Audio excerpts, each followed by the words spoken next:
எங்கள் ஸ்கூலில் அடிக்கடி சொல்கிற ஒரு வார்த்தை, சரஸ்வதியே உனக்குலாம் பாடம் சொல்லி கொடுத்தா கூட நீ எல்லாம் பாஸ் ஆக மாட்டேன்னு. சரஸ்வதிக்கே ஒரு குரு இருந்தாங்கிறது எங்கள் மேமுக்குலாம் தெரியல போல. சரஸ்வதியோட குரு யார் தெரியுமா? ஹயக்ரீவர் தான் சரஸ்வதியோட குரு.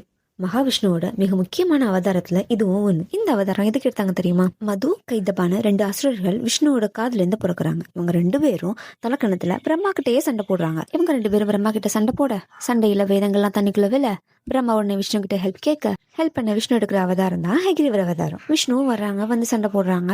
பட் அந்த சண்டை முடிகிற மாதிரியே இல்ல, போய்கிட்டே இருக்குது.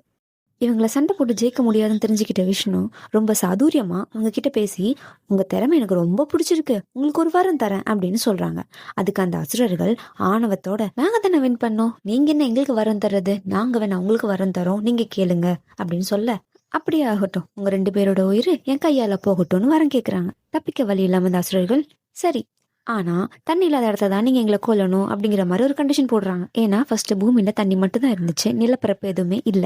விஷ்ணு உடனே ஒரு பெரிய உருவமா எடுத்து தன் தொடைப்பகுதியை காட்டி இதுல தண்ணியே இல்லைன்னு சொல்லி அவங்க 2 பேரையும் அதுல வச்சு நசுக்கி கொண்டுட்டாங்க. அவன் உடம்புல இருக்கிற கொழுப்பை வச்சுதான் பூமியில மண் உருவானதா சொல்றாங்க. அதனாலதான் பூமிக்கு மேதினின்னு ஒரு பேர் இருக்கு. ஹயக்ரீவர் தண்ணியில இருக்கிற அந்த வேதங்கள் எல்லாம் மீட்டெடுத்து அந்த வேதங்களை சரஸ்வதிக்கு போதிக்கிறாங்க. இப்படிதான் சரஸ்வதி தேவிக்கு ஹயக்ரீவர் குருவானாங்க. இனிமேலும் சரஸ்வதி தேவியே உனக்கு ஹெல்ப் பண்ணாலும் பாஸ் ஆக மாட்டேன்னு சொல்லாம, ஹயக்ரீவரே வந்து ஹெல்ப் பண்ணாலும் நீ எல்லாம் பாஸ் ஆக மாட்டேன்னு டயலாக் மாத்தி சொல்லுங்க.